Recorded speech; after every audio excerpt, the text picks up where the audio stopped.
ब्रह्ममुरारिसुरार्चितलिङ्गं निर्मलभासितशोभितलिङ्गम् जन्मजदुःखविनाशकलिङ्गं तत्प्रणमामि सदा शिवलिङ्गम् देवमुनिप्रवरार्चितलिङ्गं कामदहन करुणाकरलिङ्गम्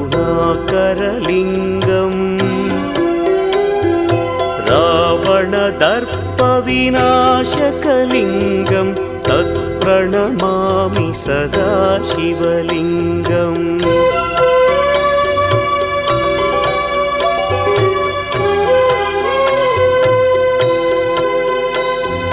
सर्वसुगन्धसुलेपितलिङ्गं